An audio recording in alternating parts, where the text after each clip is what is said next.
Hello everyone. Thank you for participating. Thank you for also participating not once but many times for some of you, and for supporting us and for representing some of our centers and hubs and our ambassadors and partners. So thank you again, and we hope you enjoy this session, which should last about 2 hours, but many different parts. So no worries, it won't look like it's too long. You know Enrich, for a lot of you, we are funded by the European Commission through the Horizon 2020 program called now Horizon Europe. These are the different goals of Horizon 2020. You can check it's everywhere on the web, and also if you're looking for grants and funding, definitely we're talking about 100 billion euros, $100 billion that's going to be spent for the next 6 years. A lot on Green Deal, a lot on cybersecurity, a lot on those topics, sustainability. So you might want to check. Secondo me sì. Sorry. Sì, sono d'accordo. Somebody has...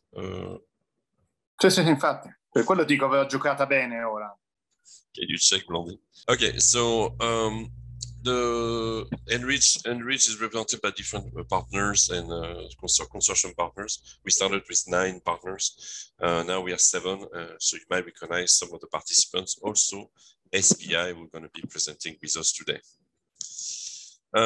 It's all about collaboration, commercialization, working with deep tech, starting with researchers and very early stage entrepreneurs, all the ways to scale-ups from Europe and from associated countries, and finding them a home in the US to launch their activity, but also to collaborate. And we thought that universities, so we launched centers and hubs, and universities are very much in the middle of the whole exercise. And that's what we've been doing for the last 4 years, creating that network. It's not only in the US, it's also in Brazil, in Latin America, in Africa, in India. So Europe has spent about $20 million on those networks, and they all working together. So one entity also in Europe called Enrich Global. So we can look at that also on the web. So we're focusing on researchers, deep tech entrepreneurs. We also work directly with R&D labs and universities and helping them out. So we talk about the underserved, because usually researchers don't have a chance to kind of get exposed or talk about commercialization or thinking of collaborating with an entrepreneurship goal, I would say. And that's what Europe wanted to serve, who they wanted to serve. And also in countries like Southern Europe and Eastern Europe that don't have this type of support. So these are the countries that we serve here, and we try to focus on the one that definitely need support. We talk about the journey of the entrepreneur. That's how, if you go on the website, you will see that we talk about immersion programs, virtual lending and soft lending through university incubators or innovation centers. So these are the 3 steps, the 3 types of programs that we promote.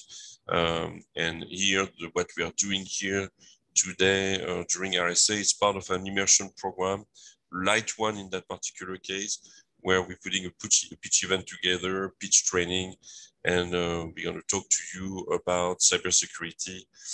So it's only a week program compared to a month program, and immersion program are usually free for the entrepreneurs.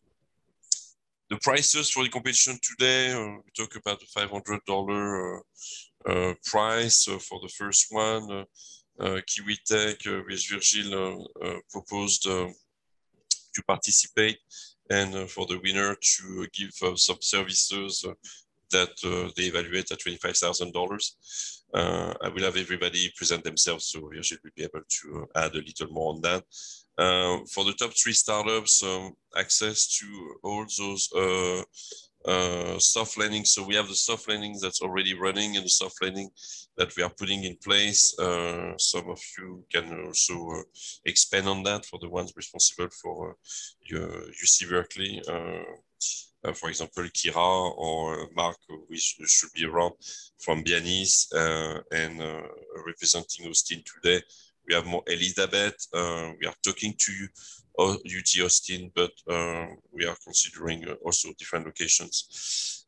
Always supported by Enterprise Europe Network. It's a network of 5,000 people paid by Europe, among 600 organizations all over the world. And we are also part of that network. And so we always support anyone that has questions or ask for recommendations when they go into the US. So we've been part of EN for now 6 years. Always check the Enrich community platform. This is on the website. You can click on it, and all the information is there. You saw that you received a lot of information directly from the platform. So use it, abuse it. We want your feedback. So thank you for the ones that went a little further and fill their profile, for example. These are the companies that we'll be presenting today. The 5 companies, they will be in that order, alphabetical order, and they will have a chance to interact with you for 15 minutes, 5 minutes of pitch, and 10 minutes of Q&A. These are our partners and ambassadors and representatives of centers and hubs that are participating today. I know some of them will be, maybe 15 minutes late. Some will have to come and go. So I'm going to go in order. And if the person is not here, the person will have a chance anyway to reintroduce him or herself before the pitch session. So that wouldn't be a big issue. So Mark, Alessi, if you're here, do you want to give us a 1 minute on, and I will follow Mark after. I will ask Samir, etc. So Mark, are you here? Yes, I'm here. I'm here. Thanks, Sebastian. Thanks for having us all here today. Mark Alessi with the Business Incubator Association for New York State. We are a trade association of 110 incubators and accelerators all across New York State. Many are university-based, but some are just private incubators. And they're across all industry sectors. And we have been collaborating with Enrich, and as we get ready to build our soft landings program for our incubator managers, and look forward to working with all of you. Thank you, Mark. Samir, do you want to? Yeah, thanks, Sebastian. Thank you. Samir DeMello, ex-head of digital innovation for commercial banking. And now looking at, I have my own consultancy now, Siriusin Group. Quite keen on these events because it brings up new ideas, not just for the participants, but even for us, which we can learn from and take forward. And also it builds a lot of connections and network with these participants, which are very useful for other use cases as well. So very pleased to be part of this. Thank you, Samir. Thank you for your words. Hi, Sebastian. Do you want me to say a minute? Yeah. Okay. Judy Eigelhart, native Californian, spent many years with research programs at the University of California, went on to run a 10-county program for the state to identify and assist very early stage companies. The state, in all of its wisdom, defunded the program just as it was taken off. I switched over to Keiretsu Forum. For 14 plus years, I set up their offshore chapters of investors on 3 continents. And then I left in 2017 to start a boutique firm to provide follow-on funding to companies that had received money from other groups but needed to finish a round. Thank you, Judith. Thank you for the Thank you, Sebastian, for having me. No problem. Always a pleasure. Elizabeth, if you're around, I know you are. I am. Good morning and good evening from Austin, Texas. I'm Elizabeth Jennings with Venture Atlas Labs. We are a consultancy that helps investors and innovators take scientific innovations to the US from outside of the US. I'm also with the Southwest Angel Network, now known as Swan Impact Network. We are early stage investors in social impact. So anything that creates a better world and has a social mission behind it, we're interested in hearing about. We're engaged with university and research centers across the US, Europe, Latin America, Oceania, So we have a great reach and resources for those accomplishments. Feel free to reach out to me if you're interested in any of those things, and I'm happy to connect you further. Thank you, Elizabeth. Thank you for your introduction. Louise Kirkbride, tell me if I say it right. That's great. I am an entrepreneur in residence with the Tech Futures Group, which is based in Silicon Valley. We all have direct experience with startups. I was the founding employee and CEO of 2 startups, having survived probably 8 rounds of financing in my career. Both companies were in enterprise software and had successful exits. I'm also a trustee at Caltech. I chair the cybersecurity committee, and I'm also on the tech transfer committee. Thank you, Luis. Impressive background. Val, you want to say hi? Hi, I'm Val Levada. I am based here in Boston. I've been part of the local innovation entrepreneurial community here for over 40 years. I've been involved with Enrich for the last, I guess, 3 or 4 years as kind of representing Enrich in the Boston area. I do a lot of work with startups, but I also work very closely with very large companies that are very interested in connecting to startups. Thank you, Val. So thank you for your work and all the things you do with us at Enrich. Dave, I don't know if he's here. I don't know if I saw him. Dave must be. So I guess we'll have to wait for her. Not yet. Okay, he's not here. Virgil, you're here? Yes, hello everyone. About myself, originally a social scientist. I'm based in Bucharest, by the way, not in the US. As I said, been in innovation management for quite a while, strategy for telecom, software, edtech, a bunch of other industries and verticals. Nowadays with QE Tech, which is quite a global group, becoming quite global, focused on serving early stage entrepreneurs from all over the world, having great focus on Europe, US, and Middle East. And really looking forward to get to know more about your cybersecurity startups. Been myself in around the cybersecurity industry with Bitdefender for about a year, and working for Saudi Telecom cybersec business vertical. So yes, very happy to be next to you guys, and looking forward to a great experience together. We are very happy to receive you. Thank you, Virgil. I think Vidya couldn't make it or will come later. We have Randy. Hello, Randy. Hello, how are you? Let me, I can get the video going here. Hi, everyone.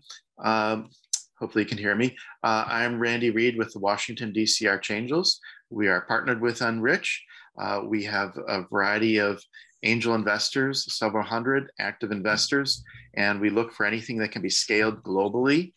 We also have a whole program on how to help investors and entrepreneurs identify companies that are ready for growth. Yeah, thank you so much for being here. Always a great partner, and we do a lot of things together around DC. Kira, I want to hear. Okay, great. Sure.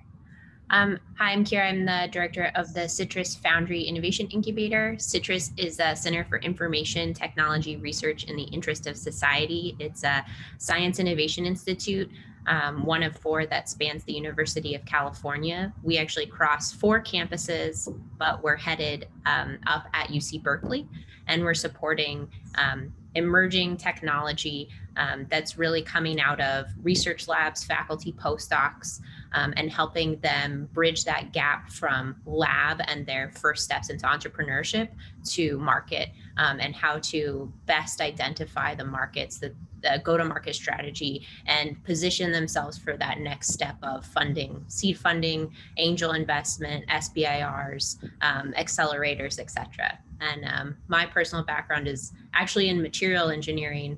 and clean tech space, but I've made that transition into information technology and working with a pretty wide subset of founders in the last few years. Thank you. Thank you for participating. I really appreciate, and we look forward to our collaboration. I've noticed in the room we have John from US Angel. You can give us a 10 second. I don't know if you were coming or not. And I think we have Nolan also. So John, you want to say something? Sure. Hi, hello everyone. My name is John Ritchie. I have mostly two hats. One is I run US Angel, which is a mid-sized angel investor group in Silicon Valley. Silicon Valley online in the virtual world right now. Last year we did 15 investments, mostly technology and healthcare at large, a mix of seed and Series A+. My second hat is I'm a member of the Kaito Tech team. Kaito Tech is an investment company that has done about 60 investments in the past 3 years, and again, technology and healthcare. And we are planning to go public, so a little bit of a different animal. But basically, we put in about 250K per company. Our model is that we do double due diligence, so we invest after an angel investor group or a VC has already, made a first investment and done due diligence. Thank you. Thank you, John. Nolan, I recognize your name, and I was not sure you were coming. If you want to give a 10 second, and then we have to move to really the meat of the presentation. Nolan? Yeah. Sure, great. Ed wasn't aware I was presenting today, so thank you, first of all, for inviting me. It's an honor to be here. Yep, I'm based in Silicon Valley with Brian Garnier. We're a European growth investment bank. So have, I guess, 150 team members working out of 8 offices, cover 3 continents, headquartered in New York City, and I head up our office in Palo Alto.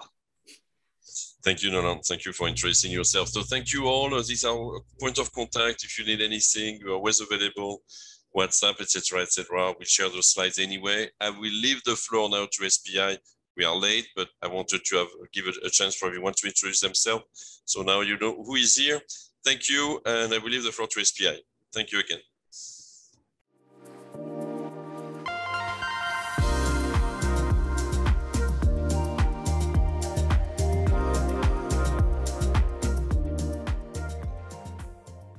Thank you very much. My name is Igor Kosic, and I'm an international consultant at Sociedade Portuguesa de Inovação, which is a Portuguese private consultancy.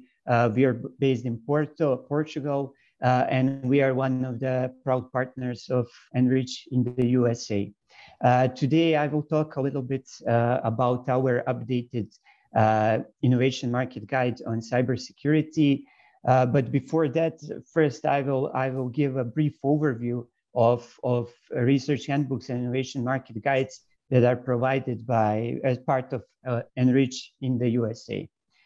So basically, research handbooks and innovation market guides have 3 main objectives, and that is to support European organizations in approach to the US innovation ecosystem, to support approach on the US market and research community. In this sense, we believe that these guides and handbooks can be very useful for European organizations that are interested in developing collaborative innovation opportunities or interested in establishing a presence in the US market.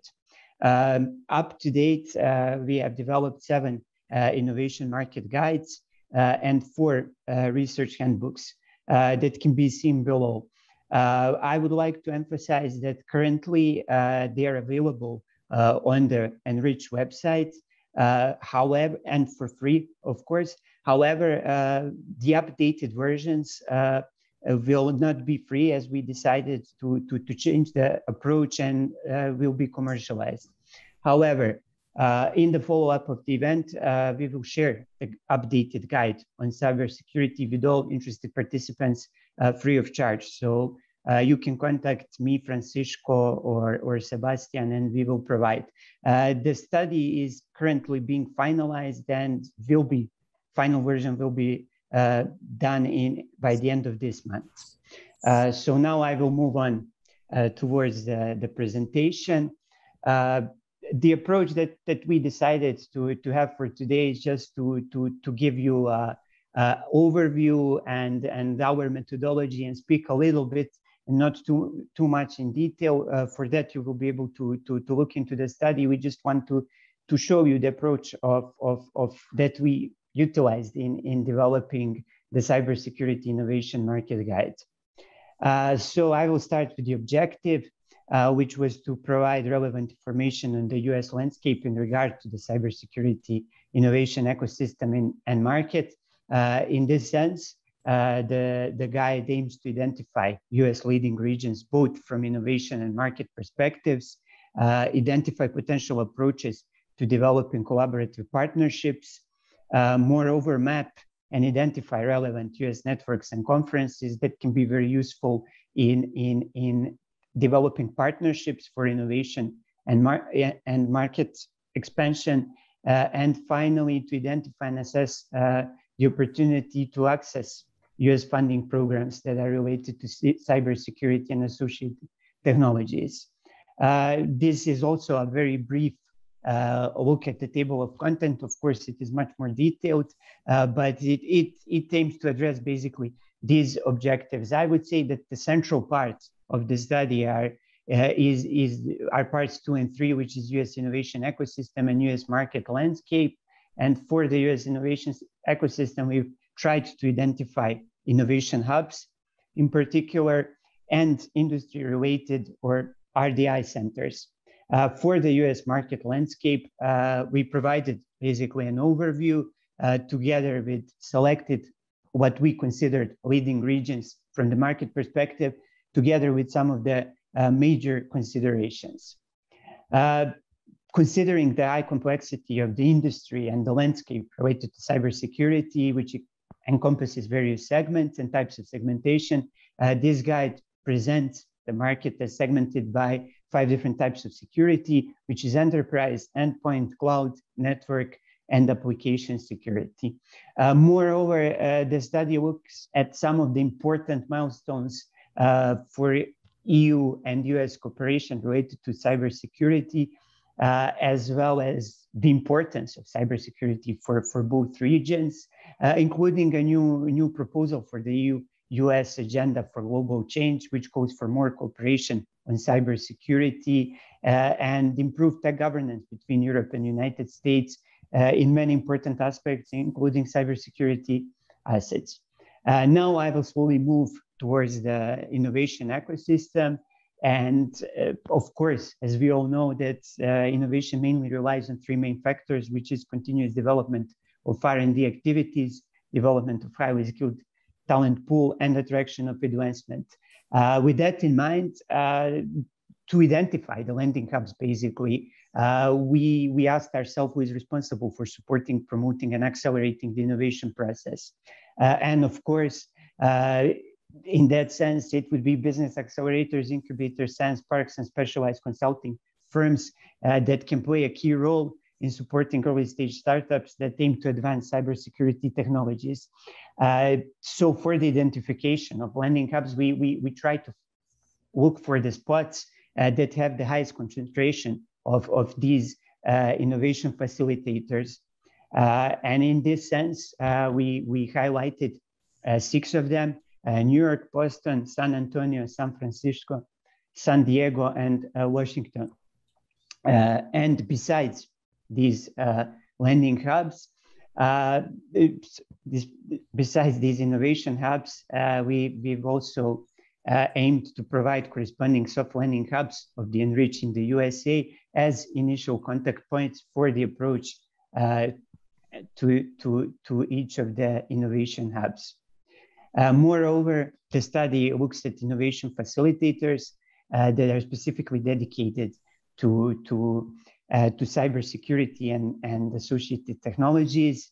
Here I've only provided some of the identified ones, and of course the study looks in more and more detail each one of them.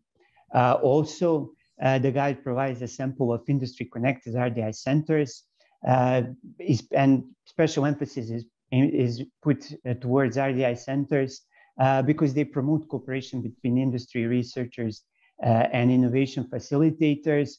This is just one example that I've decided to highlight, which is the Center for Long-Term Cybersecurity at UC Berkeley. And each of the RDI centers that are in the study is, let's say, profiled for the research topics that are of interest, together with some examples of industry partners as well as academic partners. And of course, in this case, UC Berkeley is one of the partner universities considered for the soft lending program and the soft lending side for the Enrich in the USA ICT, IoT, and Smart Everything Lending Hub. Now moving towards the market landscape, considering the vast size of the US market, and both in general terms and in terms of cybersecurity, we recognize that approaching such market for startups especially might be difficult, and we deemed that the best approach would be to try to identify the regions of most interest in order to focus the effort. So in that sense, for the study, we were looking at states, counties, and cities with higher concentration of potential customers or partners, and highlighted those basically in the study. The geographical concentration of the different businesses was identified based on North American industrial classification codes. And the ones that were taken into account are data processing, hosting, and related services, custom computer programming services, and computer systems design services. When we look at the aggregate of all businesses that were analyzed from all three sectors, these 10 states can be identified as states with highest concentration of businesses of interest. And those are California, Texas, New York, Illinois, Minnesota, North Carolina, Wisconsin, Colorado, Missouri, and Utah. I've also included as an example just a little part of analysis for data processing, hosting, and related services, where we can see that, of course, in California, there is the highest concentration of businesses together with Illinois, North Carolina. We also looked at businesses that invest over $10,000 US annually in the technology, where the landscape is a little bit different. And yeah, the concentrations are highest in California, Illinois, and Missouri.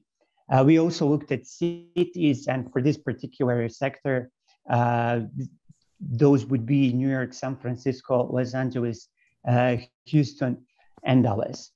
Additionally, the study provides an overview of recent trends, especially the ones that are a consequence of the pandemic, in particular how the increasing digitalization and also increase in remote work that has been observed since the outbreak of COVID has resulted in higher number of threats. And here I just highlighted some of the numbers which say that cyber attacks using previously unseen malware or methods have almost doubled since the outbreak of the pandemic. We also provide an overview of some of the data breaches, just some useful background information.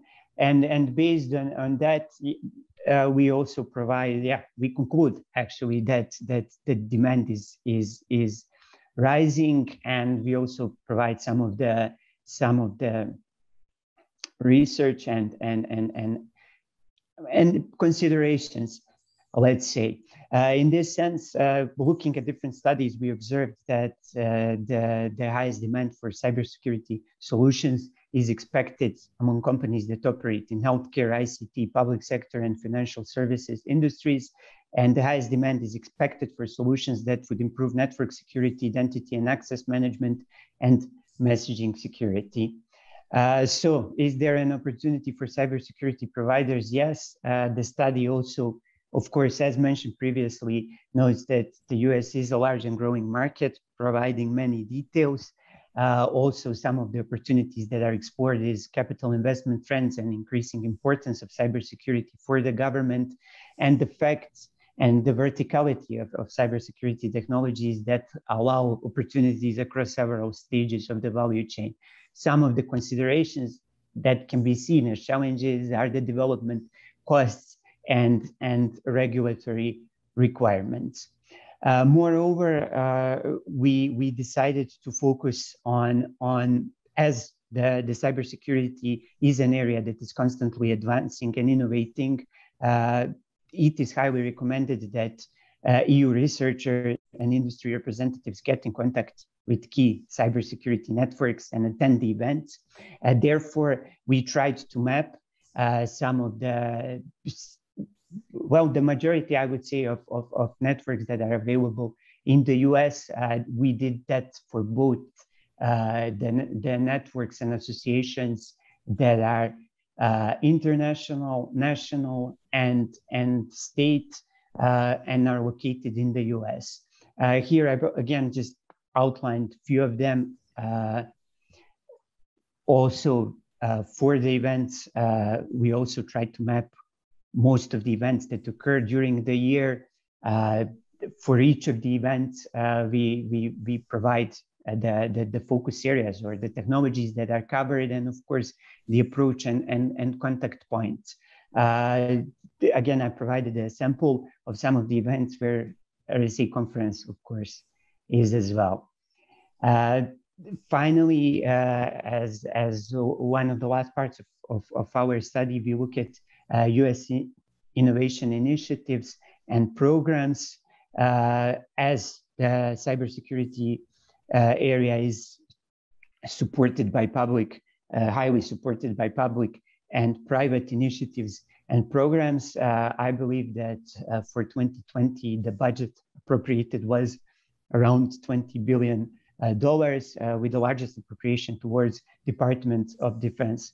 In this context, we try to provide a sample or a snapshot of what is there at mostly federal level, especially in terms of Department of Defense, Department of Homeland Security, Department of Energy, and National Science Foundation, and also a few state initiatives and programs just to provide for European organizations some insight into this aspect as well. What should be noted is that foreign eligibility criteria depends on the level of sensitivity of the researchers and the specific policy of each institution and respective agency, which means that the authorizing legislation and agency policies determine whether for an individual or organization may apply for a specific grant.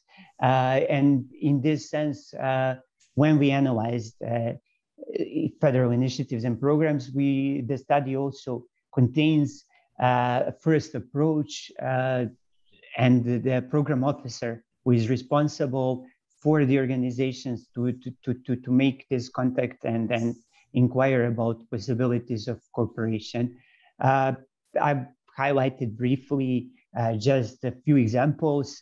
For the DoD, we have several programs that we outlined. One of them is the acceleration portfolio from a National Security Innovation Network, which is focused on finding and creating ventures that develop solutions to the real world problems faced by the service members. Together, and the program as well identifies startups emerging from the academic and venture communities that can address DoD problems, as well as to supporting the engagement of ventures with potential DoD customers and stimulating the creation of new ventures for technologies emerging from DoD labs.